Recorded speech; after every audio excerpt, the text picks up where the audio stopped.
ओम शांति। आज 3 अगस्त 2021। आज मीठे प्यारे बाप दादा के महावाक्य हैं। मीठे बच्चे, बाप दादा की याद प्यार लेनी है तो सर्विसेबल बनो। बुद्धि में ज्ञान भरपूर है तो वर्षा करो। प्रश्न, कौन सा नशा भरे हुए बादलों को भी उड़ाकर ले जाता है, बरसने नहीं देता है?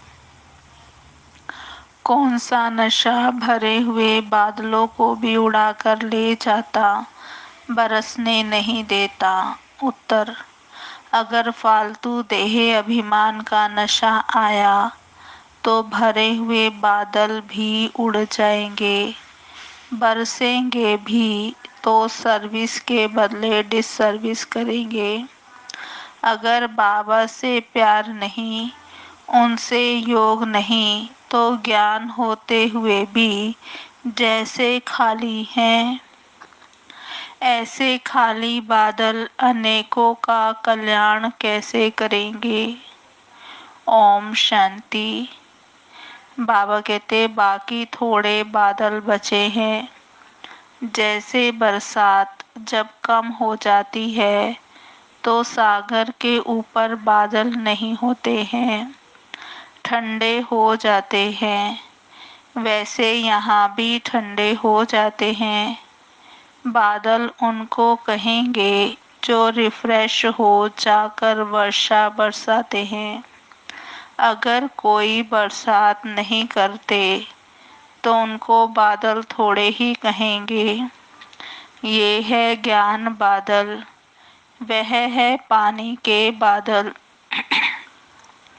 ज्ञान के बादल आते हैं जब सीजन होती है, रिफ्रेश हो जाकर औरों को रिफ्रेश करते हैं। बादल भी नंबरवार होते हैं, कोई तो बहुत जोर से बरसते हैं। बादलों का काम ही है बरसना और मुरझाए हुए पौधों को रिफ्रेश करना।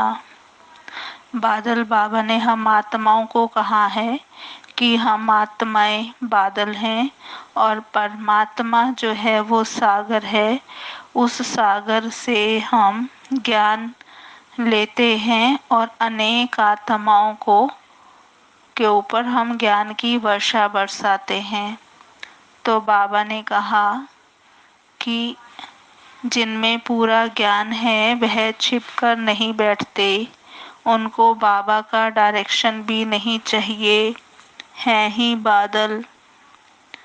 तो बाबा ने कहा आते ही हैं भरकर बरसने के लिए। जहाँ देखे कलराठी जमीन है, सूखी जमीन है, तो जाकर सब्ज करना चाहिए, माना हरा भरा करना चाहिए। बाबा कहते महारथी बच्चे तो सब सेंटर्स को अच्छी रीति जानते हैं कि कौन सा सेंटर ठंडा है, किस सेंटर के बच्चों को जास्ती तूफान आते हैं। जास्ती तूफान आते हैं माना ज़्यादा समस्याएं आती हैं। जो महारथी सर्विसेबल बच्चे हैं वो अच्छी रीति जानते हैं। बाबा भी हमेशा कहते हैं कि सर्विसेबल बच्चों को याद प्यार देना। अच्छे अच्छे बादल माना बच्चे सर्विस पर जाएंगे तो अच्छी सेवा होगी। प्रदर्शनी में भी कोई सब एक रस नहीं समझाते हैं। मुख्य बात ही यह है, गीता का भगवान निराकार परम पिता परमात्मा है, ना कि साकारी श्री कृष्ण। समझाने का बड़ा अच्छा ढंग चाहिए। सारा दिन यही ख्यालात रहने चाहिए कि सबको जाकर जगाएं। सब घोर अंधियारे में पड़े हैं। सबको प्रेम से समझाते रहो कि दो बाप हैं, एक हद का और दूसरा बेहद का। बेहद के बाप को ही पतित पावन कहते हैं। अब तुम बच्चों को बुद्धि मिली है। दुनिया में मनुष्य देखने में बल बब वाले हैं, परंतु है पत्थर बुद्धि। बाप खुद कहते हैं इन साधु नाम वालों का भी मुझे ही उद्धार करना है। वह भी रचता और रचना को नहीं जानते हैं। सतयुग से लेकर फिर यह ज्ञान प्रायलोप हो जाता है, परंतु यह किसको भी पता नहीं है। शास्त्रों में ये ज्ञान है नहीं, उससे किसकी सद्गति हो नहीं सकती। गीता का मान कितना है, परंतु वह तो है भक्ति मार्ग। बाप तो पतित पावन है, वह बैठ राजयोग सिखलाते हैं, तो जरूर राजाई के लिए नई दुनिया चाहिए। बाप ही आकर राजयोग सिखलाएंगे, यह भी अभी तुमको मालूम पड़ा है। जिन्हों को कल्प पहले समझाया होगा, उनको ही अभी समझाएंगे, फिर समझेंगे। ये लड़ाई कोई वह नहीं है, बाबा कहते जैसे हमेशा चलती आई है। इस बार जो लड़ाई होगी, बाबा ने कहा ये कोई वो नहीं है कि 8-10 वर्ष चलकर फिर बंद हो जाएगी। ड्रामानुसार जो बॉम्ब शादी बने हैं वो रखने के लिए नहीं बने हैं। पतित मनुष्यों का मौत होने बिगर सतयुग आएगा ही नहीं। शांति कैसे स्थापन होगी, यह भी समझाना पड़े। शांति स्थापन करना व श्रेष्ठाचारी दुनिया बनाना, यह तो एक बाप का ही काम है। बाप कहते हैं और संग बुद्धि का योग तोड़ एक संग जोड़ना है। देह सहित जो भी कुछ देखने में आता है, इन सब से तोड़ना है। अब हमको वापस जाना है, तो घर को ही याद करना है। अभी तुम समझते हो ये है मृत्यु लोक। हम अमर लोक में जाने के लिए अमर कथा सुन रहे हैं। देवताओं को कहा जाता है दैवी गुण वाले मनुष्य। बाबा कहते यहाँ तो एक भी हो ना सके। कृष्ण के लिए भी कितनी गलानी लिख दी है, कुछ भी बुद्धि में नहीं आता। अभी तुम बच्चों को अच्छी रीति पुरुषार्थ करना है, दैवी गुण धारण करने हैं। दैवी गुण किसको कहा जाता है, वह भी समझाया जाता है। संपूर्ण निर्विकारी जरूर बनना है, यह है मुख्य पहला गुण। जहाँ तहाँ तुम देखेंगे पवित्र के आगे अपवित्र माथा टेकते हैं। सतयुग में है ही पवित्र, तो वहाँ मंदिर होते नहीं। फिर जब पुजारी बनते हो तो मंदिर बनाते हैं। जो पावन थे वही पतित बनते हैं। ये है बहुत जन्मों के अंत का जन्म। बाप कहते हैं इस पुरानी दुनिया को, पुराने शरीर को भी भूलना है, क्योंकि इस पुरानी दुनिया को अब खत्म होना है।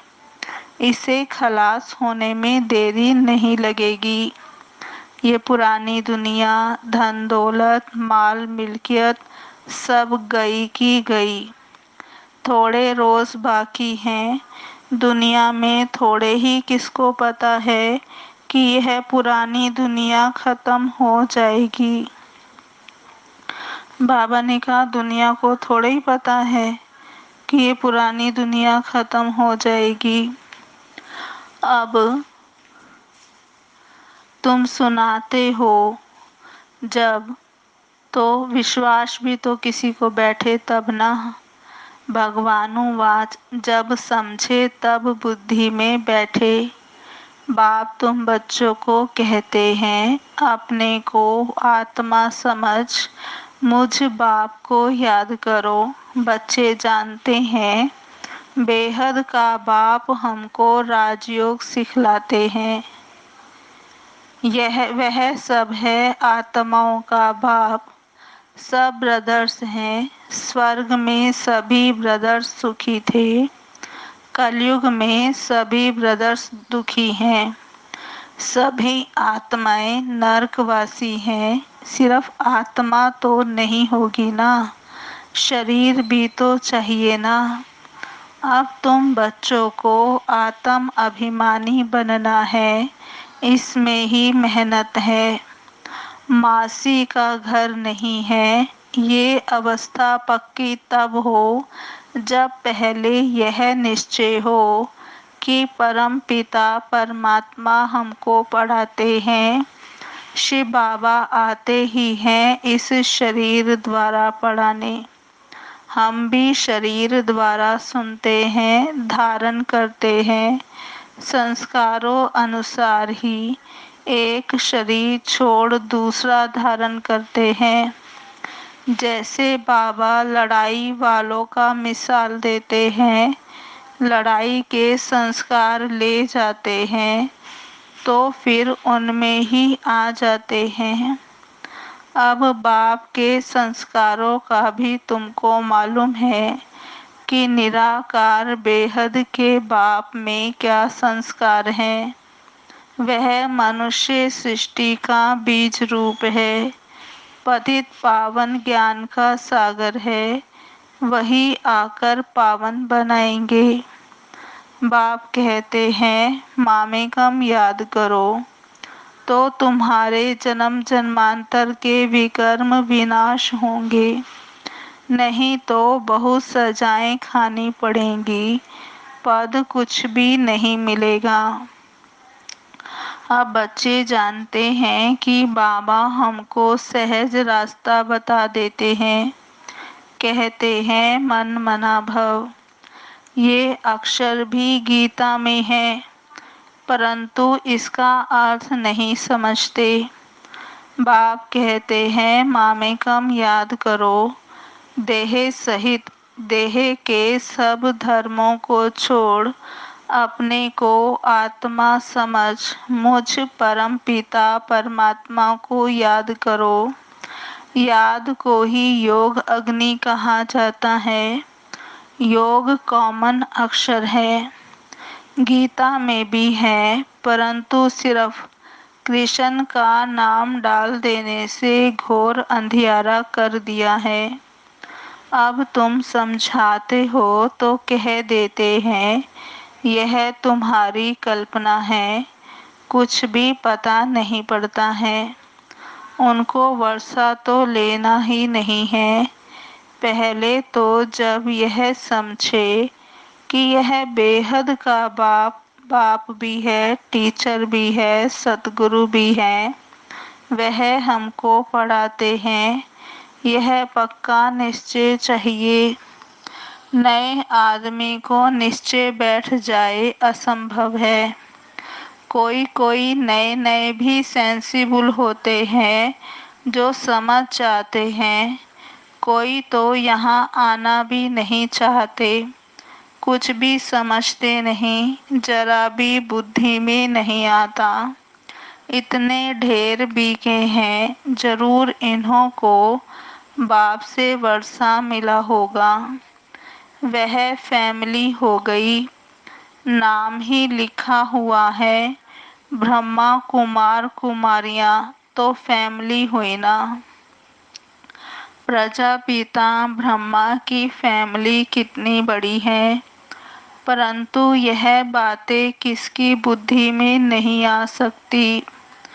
कोई पूछे आपकी एम ऑब्जेक्ट क्या है, बोलो बाहर बोर्ड पर लिखा हुआ है प्रजापिता ब्रह्मा कुमार कुमारियाँ, तो फैमिली हो गई। डाढ़े से वर्षा मिलता है। प्रजापिता ब्रह्मा मुख द्वारा शिव बाबा रचना रचते हैं, तो वह क्रिएटर ठहरा। स्वर्ग रचते हैं तो जरूर बच्चों को स्वर्ग का वर्षा देंगे। तो यह फैमिली हुई ना, बाप, बच्चे और बच्चियां और दादा हैं। ब्रह्मा भी है, शिव भी है, वह है रचयिता। निराकार है तो बच्चों को वर्षा कैसे देंगे? ब्रह्मा द्वारा वर्षा देते हैं, ये अच्छी रीति समझना चाहिए। बोलो, यह तुम्हारे बाप का घर है, इनको कहते हैं रुद्र ज्ञान यज्ञ। हम ब्राह्मण हैं, बाप के सिवाय और कोई राजयोग सिखला ना सके। गीता में भी है ना, मन मना भव, अर्थात मामेकम याद करो। तो हम उस एक बाप को ही याद करते हैं। भक्ति मार्ग में भी गाते हैं कि बाबा आप आएंगे तो हम वारी जाएंगे, हम आपके बनेंगे। हम आत्मा इस देह को छोड़ आपके साथ चली जाएंगी। आपके बनेंगे तो जरूर आपके साथ भी जाएंगे। सगाई करते हैं तो साजन साथ ले जाएंगे ना। ये शिव साजन भी कहते हैं कि हम तुमको इस दुख से छुड़ाए सुख धाम में ले चलेंगे। फिर अपने अपने पुरुषार्थ अनुसार राजाई करेंगे। जो जितना ज्ञान धन धारण करेंगे उतना ऊंच पद पाएंगे। बाबा कहते छोटी छोटी कुमारियां भी सर्विस कर रही हैं। उन्हों को ही बड़े बड़े विद्वान पंडितों आदि को समझाना है। शौक होना चाहिए। कुश्ती होती है तो बड़ी बड़ी चैलेंज देते हैं कि इनके साथ हम लड़ेंगे। सर्विसेबल बच्चों को आराम से सोना नहीं चाहिए। आराम हराम है। जो भी अपने को महारथी समझते हैं उन्हें सुख से सोना नहीं है। सर्विस पर चक्र लगाना चाहिए। आजकल बाबा प्रदर्शनियां बहुत बनवाते रहते हैं। बड़ों बड़ों को निमंत्रण भेज दो, अभी नहीं तो पीछे आ जाएंगे। साधु संत महात्मा कोई भी हो, जागते रहो, परंतु बात करने वाला चाहिए महारथी। जिनका बाप से योग नहीं, प्यार नहीं, वह तो जैसे खाली बादल है। वह क्या करेंगे? यह तो जानते हो, पढ़े हुए के आगे अनपढ़ भरी ढोएंगे।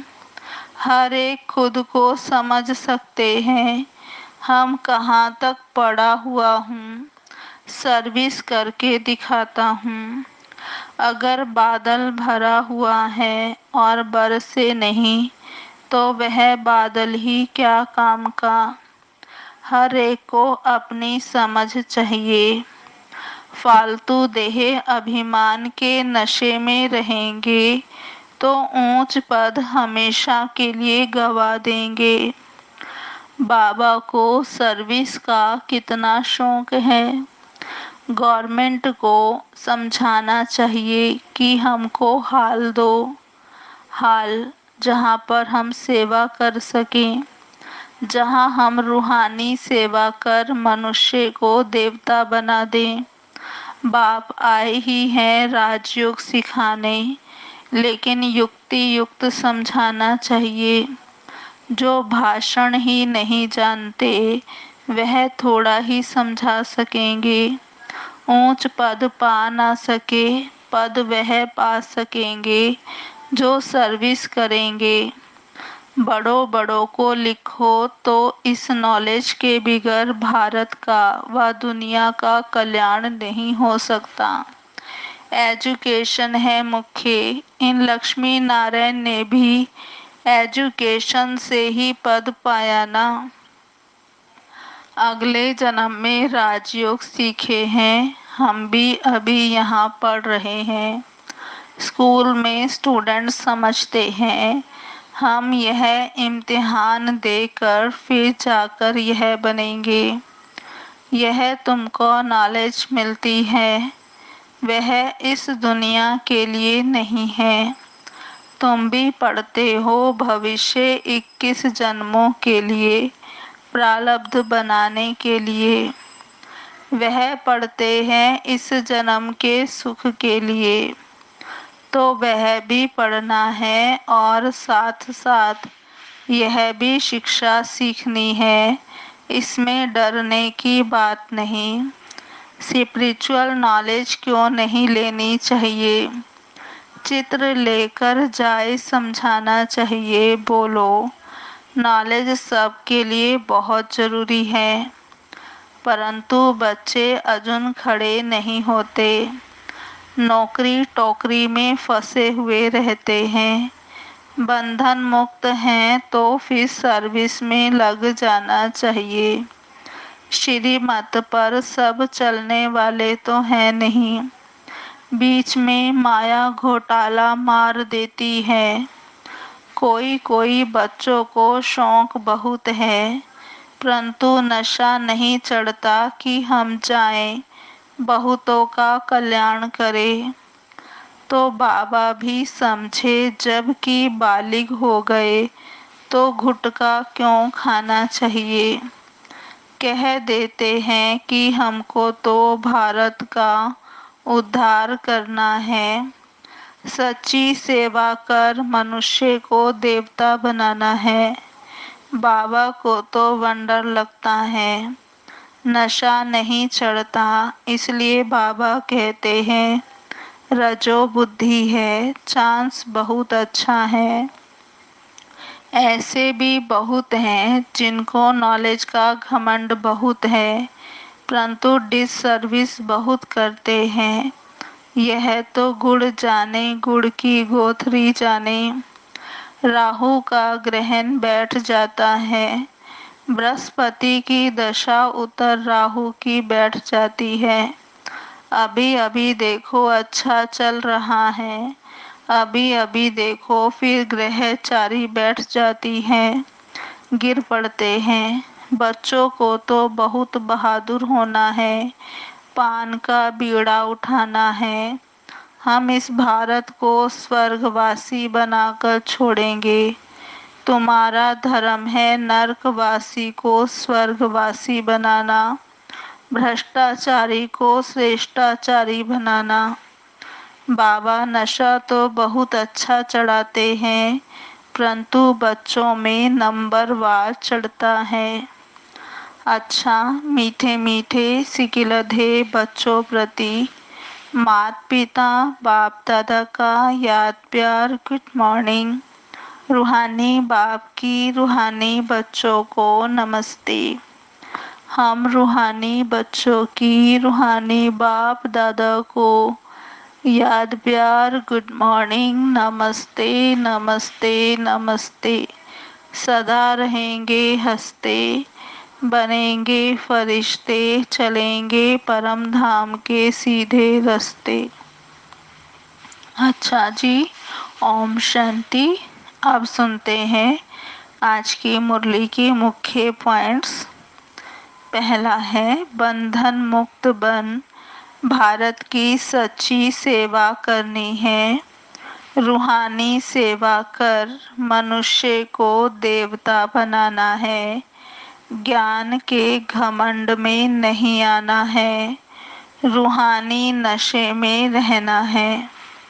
दूसरा पॉइंट, निश्चय बुद्धि बन, पहले अपनी अवस्था पक्की करनी है। देह सहित जो कुछ देखने में आता है उनसे तोड़ना है और एक बाप के साथ जोड़ना है।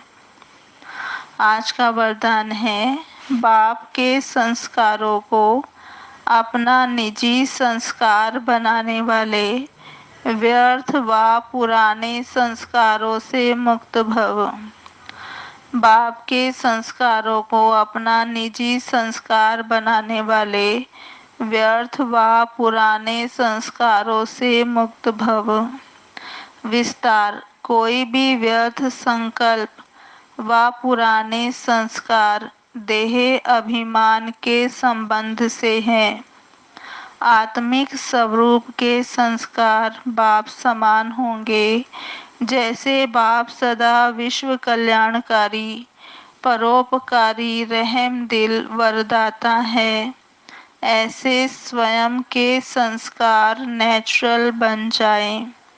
संस्कार बनना अर्थात संकल्प, बोल और कर्म स्वतः उसी प्रमाण चलना। जीवन में संस्कार एक चाबी है जिससे स्वतः चलते रहते हैं, फिर मेहनत करने की जरूरत नहीं रहती। आज का स्लोगन है, आत्मिक स्थिति में स्थित रहकर अपने रथ अपने शरीर द्वारा कार्य कराने वाले ही सच्चे पुरुषार्थी हैं। आत्मिक स्थिति में स्थित रहे अपने रथ अपने शरीर द्वारा कार्य कराने वाले ही सच्चे पुरुषार्थी हैं। अच्छा, ओम शांति। अभी हम आज की मुरली के स्वमान सुनते हैं। पहला, मैं आत्मा सर्विसेबल हूँ। मैं आत्मा सर्विसेबल हूँ। दूसरा स्वमान, मैं आत्मा अमर लोक में जाने के लिए अमर कथा सुन रही हूँ। मैं आत्मा अमर लोक में जाने के लिए अमर कथा सुन रही हूँ। तीसरा स्वमान, मैं आत्मा ज्ञान का रूहानी बादल हूँ। मैं आत्मा ज्ञान का रूहानी बादल हूँ।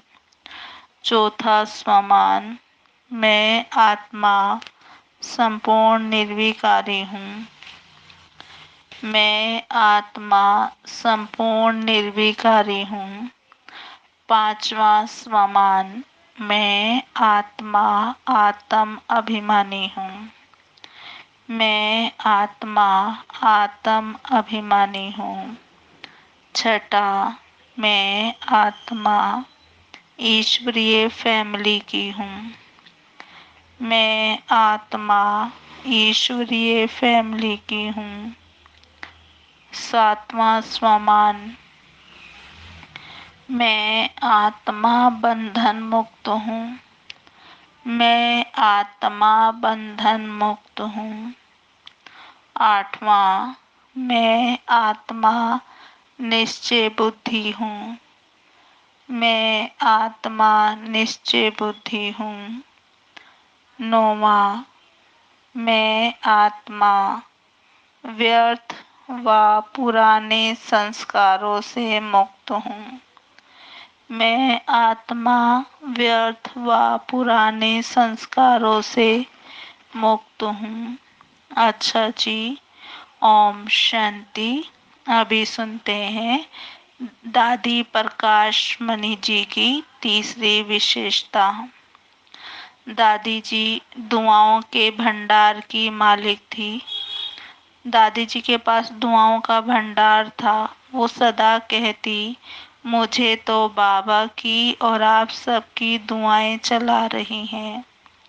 दादी जी के पास दुआओं का जैसे भंडार था, वे सबको समय पर साथ देती, सुख देती। उनके दिल में हर एक के प्रति सहानुभूति थी। उन्होंने अपने संकल्पों को सदा शुद्ध और श्रेष्ठ रखा, इसलिए दुआएं जमा होती रही। अंतिम समय भी शरीर के हिसाब किताब को दुआओं के बल से सहज पार कर लिया। उन्हें कभी दुख दर्द की महसूसता नहीं हुई। दादी ने अपने कर्मों से, गुणों से, संबंध से, सच्चाई सफाई से सबकी दुआएं ले ली। दादी हमेशा कहती, मुझे तो बाबा की और आप सबकी दुआएं चला रही हैं। जिसके सिर पर बाबा की दुआओं का हाथ है, उनका सिर कभी भारी नहीं हो सकता। वे सदा बेफिक्र बादशाह रहते हैं। अच्छा जी, ओम शांति। अभी 10 मिनट हम बाबा को याद करेंगे। ओम शांति।